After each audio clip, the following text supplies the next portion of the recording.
Good evening மக்களே, welcome back to our channel RG talks. மக்களே, இன்றைக்கி நம்ம எங்கே வந்திருக்கோம் அப்படின்னா, காஞ்சிபுரத்துலேருந்து 24 கிலோமீட்டர் தள்ளி பிரம்மதேசம் அப்படின்ட்டு ஒரு கிராமத்துக்கு வந்திருக்கோங்க. எதுக்கு இந்த கிராமத்துக்கு நான் வந்திருக்கேன் அப்படின்ட்டுனா, ஏற்கனவே தம்ப்நெயிலில் பார்த்துருப்பீங்க, கங்கை கொண்ட சோழபுரத்தை அமைச்சு சோழர்களோட தலைநகரமாக்கி ராஜராஜ சோழனோட குட்டிப்புலி யார் அப்படின்னா எல்லாருக்கும் தெரியும், ராஜேந்திர சோழன்.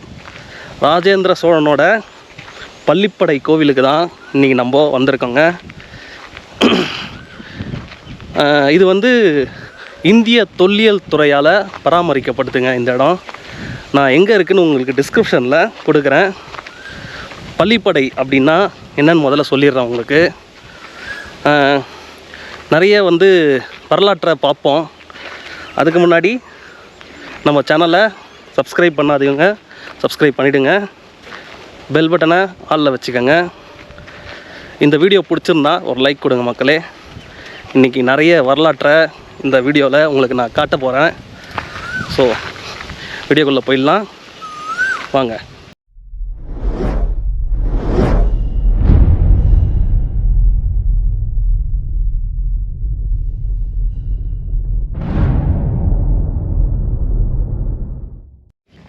ஸோ இப்போ நம்ம கோயில்கிட்ட வந்துட்டோம்.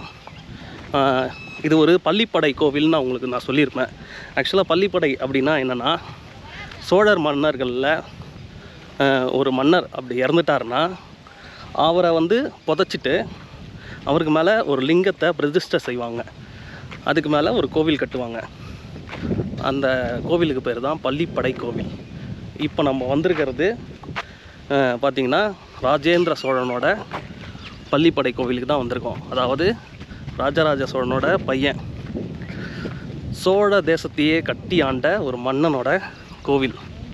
ஸோ வாங்க மக்களே, கோவிலில் காட்டுறேன் எப்படி இருக்குன்னு பாருங்களேன்.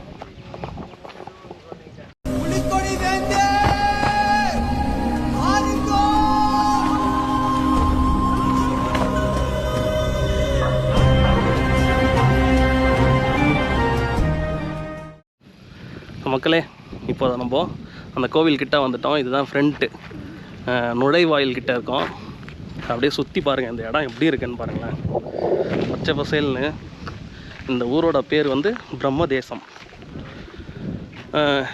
காஞ்சிபுரத்துலேருந்து உங்களுக்கு ஒரு 25 கிலோமீட்டர் கிட்ட வரும். ஸோ எப்படி இருக்குது பாருங்கள் கோவில். இந்திய தொல்லியல் துறையால் பராமரிக்கப்படுதுங்க. இங்கேயே உங்களுக்கு பார்த்தீங்கன்னா கல்வெட்டுலாம் நிறைய தெரியும்.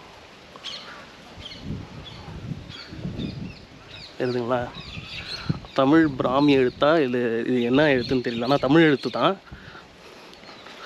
நிறைய பார்த்தீங்கன்னா உங்களுக்கு கல்வெட்டு இருக்கும். இதுதாங்க இதோட அடையாளம். இது யார் கட்டினா, எதுக்காக இதை கட்டப்பட்டது அப்படிங்கிறதோட அடையாளமே இந்த கல்வெட்டு தான். ஸோ கோவிலை பாருங்கள் எப்படி இருக்குன்ட்டு.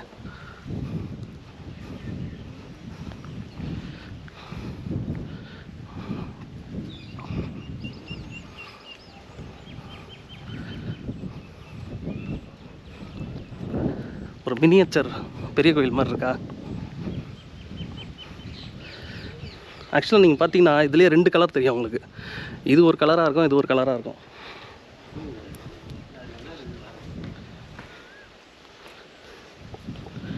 என்ன அதில் ஒன்றுன்னா, இதை கட்டினது பாண்டியர்கள், இதை கட்டினது சோழர்கள். பாண்டிய மன்னனுக்கு ஏன் சோழ மன்னனுக்கு ஏன் பாண்டியர்கள் கோயிலை கட்டியிருக்காங்கன்னு கேட்குறீங்களா மக்களே? இந்த இடத்துல ஒரு சின்ன திருத்தம் என்னென்னா, ஒரு தப்பு. அதில் நான் பாண்டியர்கள் அந்த கட்டினது அப்படின்னு சொல்லியிருப்பேன். பாண்டியர்களோட கட்டடமும் சோழர்களோட கட்டடமும் அதில் இருக்குது அப்படின்னு சொல்லியிருப்பேன். அது பாண்டியர்கள் கிடையாது, அது வந்து பாண்டியர்கள் கிடையாது, பல்லவர்கள் தான் வந்து அந்த மெயின் ஸ்ட்ரக்சரை கட்டினது. அது வீடியோ எடுக்கிற இதில் வந்து இன்ட்ரெஸ்ட்டில் வந்து நான் தப்பாக சொல்லிட்டேன். அது வந்து பாண்டியர்கள் கிடையாது, பல்லவர்கள் தான் வந்து அதை கட்டியிருக்காங்க. இன்னமும் அது வந்து ராஜேந்திர சோழனோட பள்ளிப்படையான்ட்டு நிறைய பேருக்கு இன்னும் ஆய்வில் தான் இருக்குது மக்களே. ஆனால் நிறைய அறிஞர்கள் வந்து இதை ப்ரூவ் பண்ணியிருக்காங்க, அவங்களோட கோவில் தான், அதாவது ராஜேந்திர சோழனோட கோவில் தான் பள்ளிப்படை கோவில் தான் அப்படின்ட்டு. ஸோ நம்ம அதுக்குள்ளெலாம் போவேன்னா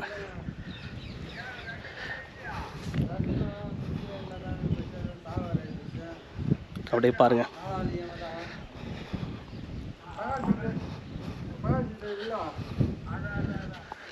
இந்த கோயிலோட டைமிங் வந்து காலையில் 10லேருந்து ஈவினிங் 5 மணி வரைக்குங்க.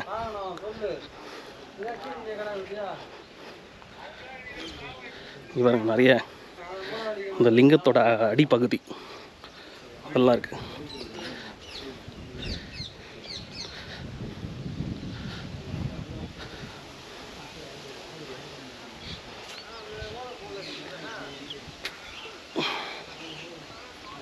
இங்கே ஏதோ ஒரு அமைப்பு இருந்திருக்கும்னு நினைக்கிறாங்க. இது காலப்போக்கில் இடிஞ்சிருக்கலாம். பாருங்களா, உருளை கற்கள் மாதிரி வச்சுருக்காங்க.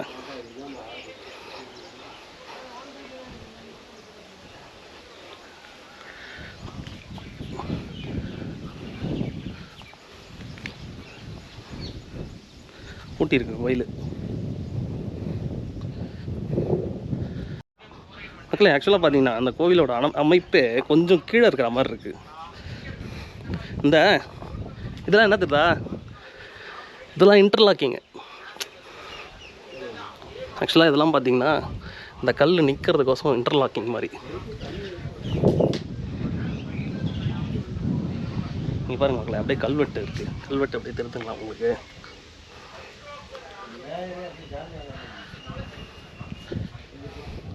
இந்த கல்வெட்டுலாம் வச்சு தான் இது வந்து ராஜேந்திர சோழனோட பள்ளிப்படைன்னு நிரூபிச்சிருக்காங்க. இன்னும் சில அறிஞர்கள் வந்து இதை ஏற்றுக்கலை, இது அவரு தான் அப்படின்ட்டு. ஸோ 50-50 அப்படி இப்படி இருக்குது. நம்ம அவரு தான் நினச்சிப்போமே. இங்கே பாருங்க, ராஜ எழுதுங்களா.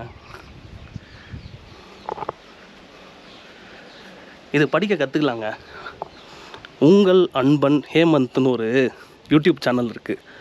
அந்த சேனல் உள்ள போனீங்கன்னா இந்த கல்வெட்டுகளை எப்படி படிக்கலாம் அப்படின்றத வந்து அவர் தெளிவாக கொடுத்துருப்பாரு. நீங்கள் அதை பார்த்துட்டு கூட அதை படிக்கலாம். இதெல்லாம் ரொம்ப ஆழமாக இருக்குங்க. பாருங்க, சூப்பராக இருக்குது மக்களே. இதெல்லாம் நம்மளோட வரலாறு. இதை தெரியாமல் நம்ம சுற்றிக்கிட்டு இருக்கோம். ஆள் அறவே இல்லைங்க, அந்த மாதிரி ஒரு இடத்துல இருக்குது கோயில்.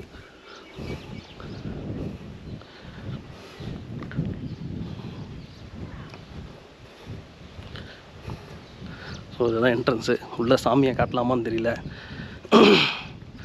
ஓகே, நான் உங்களுக்கு காட்டுறேன் மக்களே. உள்ளே போய் பார்த்தேன், சிவலிங்கத்தை பார்த்தேன். ஆக்சுவலாக என்னென்னா பூஜைலாம் எதுவும் கிடையாதுங்க. ஒரு விளக்கு கூட ஏற்றக்கூடாதா என்னன்னு தெரியல எனக்கு. நான் வந்து இங்கே மெயின்டைன் பண்ணுறவங்க அவர்கிட்ட கேட்டதுக்கு இது வந்து புராதன சின்னமாக வந்து மெயின்டைன் பண்ணுறாங்க அப்படின்னு சொன்னேன். வழிபாட்டு தலமாக கிடையாது போல். இப்போ இது அதாவது சாமிக்கு ஏற்ற எந்த பூஜையும் பண்ணுறது இல்லை போல். ஒரு வழிபாட்டு தலமாக இல்லை, ஒரு சின்னம் மாதிரி, புராதன சின்னமாக இதை வந்து ஆர்கியாலஜிக்கல் ஆஃப் இந்தியா வந்து மெயின்டைன் பண்ணுறாங்க. ஸோ உள்ளே சூப்பராக இருக்குங்க லிங்கம், அப்படியே அந்த தத்ரூபமாக இருக்குது. வாங்க அப்படியே கோயிலை காட்டுறேன் திருப்பி. மக்களே, இதில் இருக்கிற சிற்பம்லாம் பாருங்களேன், எவ்வளோ அழகாக இருக்குது தத்ரூபமாக. இது ஏன் வந்து உள்ளே இருக்குன்னு தெரிலங்க. ஒரு 3 அடி உள்ளே இருக்குது. அதுக்கப்புறம் மேலே வந்து இது திட்டு மாதிரி வச்சுருக்காங்க. ஸோ அப்படியே பாருங்கள், முடிஞ்சால் வாங்க. இது ரொம்ப தூரம்லாம் இல்லைங்க, காஞ்சிபுரம் தாண்டி நான் உங்களுக்கு டிஸ்கிரிப்ஷனில் கொடுக்குறேன், கண்டிப்பாக வாங்க.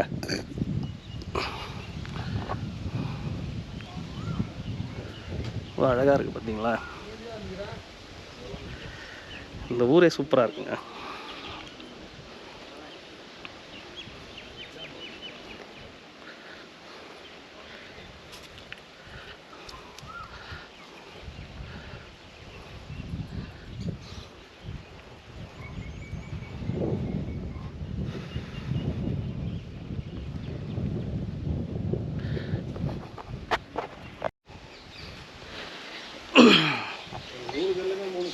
இங்கே ஒரு கல் இருக்குங்க, அந்த ரோல் மாதிரி இருந்ததில் அதில் ஒரு கல்லும் ஒரு சவுண்டு வருது.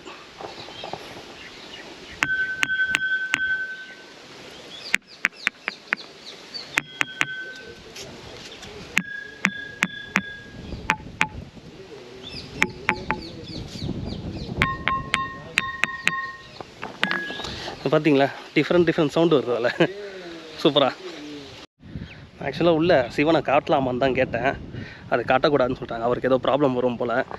ஆனால் அது காட்டக்கூடாதுங்க. எப்போவுமே வந்து மூலஸ்தானத்தை வந்து காட்டக்கூடாது. நீங்கள் வந்து பாருங்கள், நேரில் வந்து பார்த்துட்டு கமெண்டில் சொல்லுங்கள் எப்படி இருக்காருன்ட்டு. உள்ள அப்படியே தத்ரூபமாக ஒரு, அதாவது நம்ம வந்து நிறைய சிவலிங்கத்தை வந்து மாலை போட்டு விபூதி பூசி ஒரு வேஷ்டிலாம் கட்டி நகைலாம் போட்டு பார்த்துருப்போம். இவர் மேலே ஒரு பூ கூட கிடையாது. ஆனால் உடம்பு சிலுக்குது பார்த்தா. அதுதான் சிவலிங்கமாக தெரியல. அவர் வந்து ராஜேந்திர சோழனாக தெரியுது அது எனக்கு. அது வந்து என்னால் எக்ஸ்ப்ரெஸ் பண்ண முடியல. நீங்கள் நேரில் பார்த்து சொல்லுங்கள்.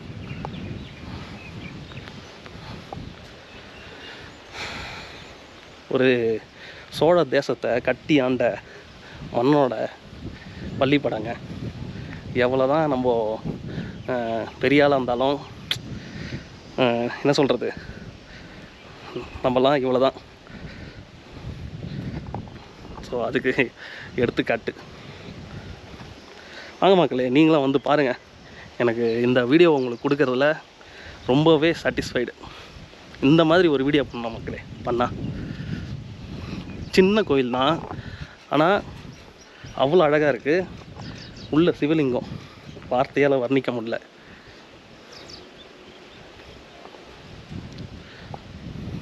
சரி மக்களே,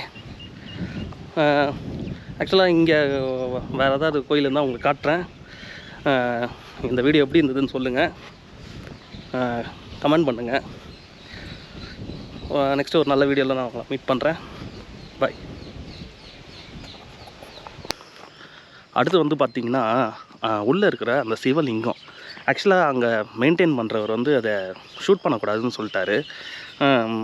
பட் ஆனால் என்னென்னா, எனக்கு உங்களுக்கு காட்டணுன்னு ஒரு ஆசை. ஒரு மாதிரி டிஃப்ரெண்ட்டாக, அதாவது நான் அங்கேயே சொல்லியிருப்பேன் உங்களுக்கு, எந்த பூஜையுமே பண்ணாமல் ஒரு விபூதி கூட கிடையாது, ஒரு சந்தனம் கூட கிடையாது லிங்கத்துக்கு. ஒரு மாதிரி டிஃப்ரெண்ட்டாக இருந்தது. எனக்கு அங்கேயே கூஸ் பம்ப்ஸ் வந்ததும் உங்களுக்கு நான் சொல்லியிருப்பேன். அது ஆக்சுவலாக உங்களுக்கு நான் காட்டணுன்ட்டு ரொம்ப ஆசைப்பட்டேன். இங்கே நான் கிட்ட என்னோடய அண்ணனோட இது இருக்குது, பவுல்ட்ரி. இங்கே வந்துட்டு நான் அந்த ஏரியா ஆளுங்களை விசாரிக்கும் போது, நீங்கள் எடுத்துருக்கலாம், அதை ஏன் எடுக்கலை, உள்ளே வந்து நீங்கள் ரெக்கார்ட் பண்ணியிருக்கலாம் அப்படின்னு சொன்னாங்க. அவர்கிட்ட கேட்டாலே விட்டுருப்பாரு அப்படின்னா. ஃபஸ்ட்டு வந்து அங்கே இருக்கிறவர் வந்து எடுக்கக்கூடாதுன்னு சொல்லிட்டார். நான் அதுக்கப்புறம் அவர்கிட்ட நான் எதுவுமே கேட்கல, நான் எடுத்துக்கிட்டோமா அப்படின்ட்டு அப்படியே நான் விட்டுட்டேன். ஸோ அது வந்து எடுக்கலாமா வேணாமா, அதை ரெக்கார்ட் பண்ணி உங்களுக்கு காட்டலாமான்ட்டு எனக்கு ஒரு டவுட்டு. உங்களுக்கு என்ன தோணுது அதை வந்து கமெண்டில் சொல்லுங்கள். அப்படி நான் ரெக்கார்ட் பண்ணியிருந்தேன்னா உங்களுக்கு நான் ஷார்ட்ஸாக வந்து அதை அப்லோட் பண்ணுறேன். ஏன்னா இப்போ எதுவும் பூச்செல்லாம் நடக்கலை. அது வந்து இப்போ வந்து ஒரு புராதன சின்னமாக தான் வந்து அவங்க வச்சுருக்காங்க. உள்ளே வந்து பார்த்திங்கன்னா 2 லிங்கம் இருக்குது. ஒன்று வந்து மெயினாக ஒரு லிங்கம் வச்சுருக்காங்க. அதுக்கப்புறம் அதுக்கு பின்னாடி லெஃப்ட் சைடில் எண்டில் ஒரு லிங்கம் இருக்குது. அது பார்க்குறதுக்கே ஒரு மாதிரி டிஃப்ரெண்ட்டாக இருந்ததுங்க. அது உங்களுக்கு காட்டணுன்ட்டு ஆசை. ஸோ இதை எனக்கு கமெண்டில் சொல்லுங்கள். அப்படி எனக்கு அந்த கிளிப்பிங் கிடச்சிதுன்னா நான் உங்களுக்கு ஷார்ட்ஸாக அப்லோட் பண்ணுறேன். இல்லை, இதோட டாப் பாருங்களேன் எப்படி இருக்குது. சூப்பராக அப்படியே கூம்பாக இருக்குது பாருங்கள். இது வந்து இந்த என்ட்ரன்ஸோட டாப்பு. இந்த என்ட்ரன்ஸோட அந்த டாப் அது அதுக்குள்ளே எப்படி இருக்கு பாருங்க, ஆர்கிடெக்சர் எப்படி இருக்கு பாருங்க.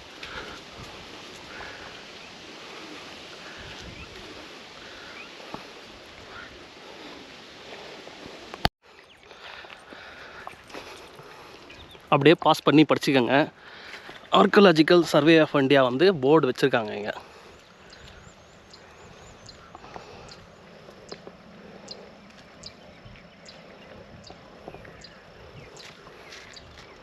அது வரைக்கும் பாருங்கள் கோயில் தெரியுதுங்களா? ஸோ இங்கே வந்து வண்டியை விட்டு அப்படியே உள்ளே நடந்து போய் கோயிலை பார்த்துட்டு வரணும்.